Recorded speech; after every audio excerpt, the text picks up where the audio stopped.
ಚಿತ್ರದುರ್ಗದ ಬಸ್ ದುರಂತಕ್ಕೆ ಸಂಬಂಧಪಟ್ಟಂತೆ ಮಾಹಿತಿ ಕೊಡ್ತಾ ಇದ್ವಿ.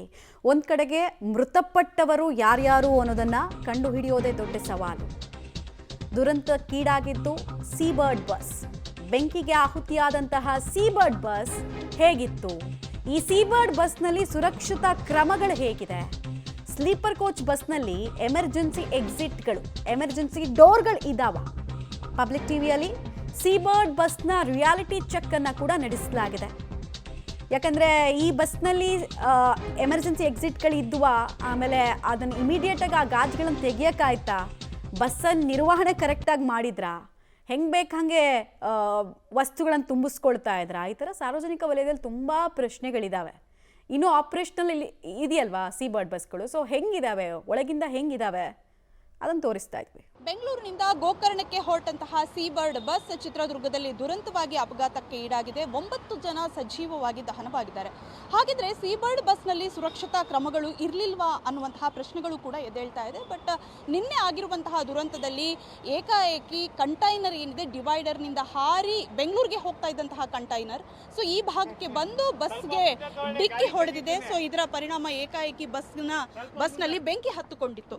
ಸೊ ಇದೇ ಮಾದರಿಯ ಬಸ್, ಅದು ಕೂಡ ನಾನ್ ಎಸಿ ಬಸ್ ಆಗಿತ್ತು. ಸೊ ಹಾಗಿದ್ರೆ ಇಲ್ಲಿ ಎಮರ್ಜೆನ್ಸಿ ಡೋರ್ ಇರಲಿಲ್ವಾ ಅನ್ನುವಂತಹ ಪ್ರಶ್ನೆಗಳು ಕೂಡ ಎದ್ದೇಳ್ತಾ ಇರುತ್ತೆ. ಯಾಕಂದ್ರೆ ಸಾಮಾನ್ಯವಾಗಿ ಬಸ್ಗಳಲ್ಲಿ ದುರಂತ ಸಂಭವಿಸ್ತಿರುವಂತಹ ಸಂದರ್ಭದಲ್ಲಿ, ಅದು ಫೈರ್ ಆಗಿರುವಂತಹ ಸಂದರ್ಭದಲ್ಲಿ ಸಾಮಾನ್ಯವಾಗಿ ಜನರಿಗೆ ಪಾರಾಗೋದಕ್ಕೆ ಎಮರ್ಜೆನ್ಸಿ ಡೋರ್ಗಳು ಬೇಕು. ಬಟ್ ಅದು ಎ ಸಿ ಬಸ್ ಆಗಿರದೇ ಹಿನ್ನೆಲೆಯಲ್ಲಿ ವಿಂಡೋ ಏನಿರುತ್ತೆ, ವಿಂಡೋ ಭಾಗದಲ್ಲಿ ಕೂಡ ಪ್ರಯಾಣಿಕರು ಅದನ್ನು ಓಪನ್ ಮಾಡಿ ಪಾರಾಗ್ತಾ ಇದ್ರು. ಬಟ್ ಅದು ಏಕಾಏಕಿ ಹತ್ಕೊಂಡಂತಹ ಸಂದರ್ಭದಲ್ಲಿ ಫ್ರಂಟ್ನಲ್ಲಿದ್ದಂತಹ ಪ್ರಯಾಣಿಕರು ಸಂಪೂರ್ಣವಾಗಿ ಸುಟ್ಟು ಭಸ್ಮವಾಗಿದ್ದಾರೆ. ಸೊ ಇಲ್ಲಿರುವಂತಹ ನಿರ್ವಾಹಕರು ನಮ್ಮ ಜೊತೆ ಇದ್ದಾರೆ.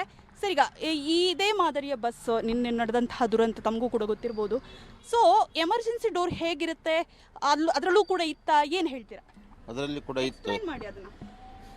ಅದರಲ್ಲಿ ಕೂಡ ಇತ್ತು ಎಮರ್ಜೆನ್ಸಿ ಡೋರು. ಇಲ್ಲಿ ಬ್ಯಾಕ್ ಸೈಡು ಪ್ರತಿಯೊಬ್ಬರು ಪ್ರಯಾಣಿಕರಿಗೂ ಇಲ್ಲಿ ತೋರಿಸಿರ್ತಾರೆ. ನಾವು ಜಸ್ಟ್ ಇಷ್ಟು ಇದು ಮಾಡಿದರೆ ಸಾಕು, ಅದು ಓಪನ್ ಆಗಿಬಿಡುತ್ತೆ, ಇಲ್ಲಿಂದ ಪಾಸ್ ಆಗಿಬಿಡ್ಬೋದು. ಹಾಗಾಗಿ ಇಲ್ಲಿಂದನೂ ಆಗ್ಬೋದು, ಮತ್ತು ವಿಂಡೋನು ಓಪನ್ ಇರುತ್ತೆ, ಇದು ಅಲ್ಲಿ ಎಕ್ಸಿಟ್ ಆಗ್ಬೋದು. ಇದು ನಾನ್ ಎ ಸಿ ಗಾಡಿ ಆಗಿರೋದ್ರಿಂದ ಎಲ್ಲ ಕಡೆಯೂ ಎಕ್ಸಿಟ್ ಆಗ್ಬೋದು, ಅವಕಾಶ ಇರುತ್ತೆ. ಅಪ್ಪರ್ನಲ್ಲಿ ಎಕ್ಸಿಟ್ ಆಗ್ಬೋದು, ಲೋಯರ್ನಲ್ಲಿ ಎಕ್ಸಿಟ್ ಆಗ್ಬೋದು, ಬ್ಯಾಕ್ ಸೈಡು ಎಕ್ಸಿಟ್ ಆಗ್ಬೋದು. ಪ್ರತಿಯೊಂದು ಗಾಡಿಗೆ ಎಕ್ಸಿಟ್ ಡೋರ್ ಇರುತ್ತೆ. ಬಟ್ 9 ಜನ ನಿನ್ನೆ ಸಜೀವವಾಗಿ ದಹನ ಆದರು. ಸೊ ಅದಕ್ಕೆ ಏನು ಕಾರಣ ಇರಬಹುದು? ಅದಕ್ಕೆ ಕಾರಣ ಏನಿಲ್ಲ ಮೇಡಮ್, ಅದು ಲಾರಿಯವನು ಬಂದು ಅಪೋಸಿಟಿಂದ ಬಂದು ಡಿವೈಡರಿಂದ ಬಂದು ಹೊಡೆದಿರೋದು ರೈಟ್ ಸೈಡಿಗೆ, ಡಿವೈಡರ್ ಪಾಸ್ ಆಗಿ. ಅವಾಗ ಏನಾಗಿದೆ ಅಂದರೆ ಫಸ್ಟ್ ಹೊಡೆದ ಇರೋದು ಅರ್ಧ ನಮ್ಮ ಡೀಸೆಲ್ ಟ್ಯಾಂಕಿಗೆ ಹೊಡೆದು ಸ್ಪಾರ್ಕ್ ಆಗಿ ಇದಾಗಿದೆ. ಅದರಲ್ಲಿ ಏನಾರು ಇದನ್ನು ಡ್ರೈವರ್ಗಳು ಇದನ್ನು ಮಾಡ್ಬೋದಾಗಿತ್ತು. ಡ್ರೈವರ್ ಕಾಲು ಕಟ್ಟಾಗಿದೆ. ಕಂಡಕ್ಟರ್ ಹೋಗಿ ಗಾಡಿಯಿಂದ ಒಂದು 10 ಮೀಟ್ರ್ ದೂರ ಹೋಗಿ ಬಿದ್ದಿದ್ದಾನೆ. ಅವಾಗ ಎರಡು ನೈಟ್ ಆಗಿರೋದ್ರ ಸಲುವಾಗಿ ಅವಾಗ ಏನು ಮಾಡೋಕ್ಕೆ ಅವಕಾಶ ಆಗಲಿಲ್ಲ. ಎಮರ್ಜೆನ್ಸಿ ಡೋರಿಂದ ಸುಮಾರು ಜನ ಪಾಸ್ ಆಗಿದ್ದಾರೆ. ಆಮೇಲೆ ಮುಂದಿಂದನೇ ಎಮರ್ಜೆನ್ಸಿಯಿಂದ ಪಾಸ್ ಆಗಿದ್ದಾರೆ ಅಥವಾ ವಿಂಡೋಯಿಂದನೂ ಪಾಸ್ ಆಗಿದ್ದಾರೆ. ಅದರಲ್ಲಿ ವಿಡಿಯೋ ಇದೆ. ಹೌದು, ವಿಂಡೋದಿಂದನೂ ಪಾಸ್ ಆಗಿದ್ದಾರೆ, ಎಮರ್ಜೆನ್ಸಿಯಿಂದ ಡೋರ್ ಪಾಸ್ ಆಗಿದ್ದಾರೆ. ಆದರೆ ಬಟ್ ಮನೆಗೆ ನಿದ್ದೆ ಎತ್ತಿದ್ದವರಿಗೆ ಅವಾಗ ಗೊತ್ತಾಗಿರಲ್ಲ.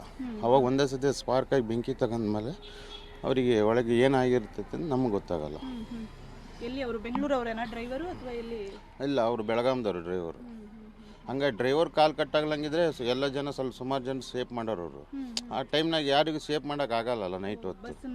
ಹಾಂ, ಹಂಗಾಗಿ ಅವರೇ ಡ್ರೈವರೇ ಸೇವ್ ಮಾಡಿಬಿಡೋರು. ಅವ್ರದ್ದೇ ಕಾಲು ಕಟ್ಟಾಗಿ ಬಿದ್ದಾರೆ. ಮತ್ತು ಕಂಡಕ್ಟರ್ ನೋಡಿದ್ರು ಹೊರಗಡೆ ಹೋಗಿದ್ದಾನೆ.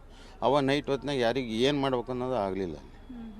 ಅವನಿಗೆ ಇದು ವಿಡಿಯೋ ಎಲ್ಲ ಇದೆ ನೋಡಿ, ವಿಂಡೋದಿಂದ ಪಾಸ್ ಆಗಿದ್ದಾರೆ, ಆಮೇಲೆ ಎಮರ್ಜೆನ್ಸಿ ಡೋರಿಂದ ಪಾಸ್ ಆಗಿದ್ದಾರೆ. ಪ್ರತಿಯೊಂದು ಗಾಡಿಯಲ್ಲಿ ನಮ್ದು ಏನಾದರೂ ಸ್ಫೋಟಕ ವಸ್ತುಗಳನ್ನ ಪ್ರಯಾಣಿಕರು ಏನಾದರೂ ಇಟ್ಕೊಂಡಿದ್ದಲ್ಲಿ ಆ ಥರ ಏನಾದರೂ ಅಷ್ಟು ಸ್ಪಾರ್ಕ್ ಆಗಿ ಅಷ್ಟು ದೊಡ್ಡ ಮಟ್ಟದಲ್ಲಿ ಬೆಂಕಿ ಹತ್ಕೊಳ್ತಾ ಅನ್ನುವಂಥ ಹತ್ತುತ್ತೆ ಮೇಡಮ್. ಅದು ಸ್ಪಾರ್ಕ್ ಅಂದರೆ ಒಂದೇ ಸತಿ ಅಷ್ಟು ಸ್ಪೀಡ್ನಾಗ, ಹೌದು, ಅಷ್ಟು ಸ್ಪೀಡಾಗಿ ಬಂದು ಹೊಡಿತೈತಲ್ಲ, ಹೊಡೆದ್ಬಿಟ್ಲೆ ವೈರು ಶಾರ್ಟ್ ಸರ್ಕ್ಯೂಟ್ ಆದ್ಬಿಟ್ಲೆ ಬೆಂಕಿ ತಾಗುತ್ತೆ. ಈಗ ನಾವು ಗಡ್ಡೆಯಲ್ಲಿ ಕೀರಿರುತ್ತಲ್ಲ, ಅದು ವೈರ್ ಶಾರ್ಟ್ ಸರ್ಕ್ಯೂಟ್ ಆದ್ಬಿಟ್ಲೆ ಡೀಸೆಲ್ ಎಲ್ಲ ಆಟೋಮೆಟಿಕ್ ಆಗಿಬಿಡುತ್ತೆ.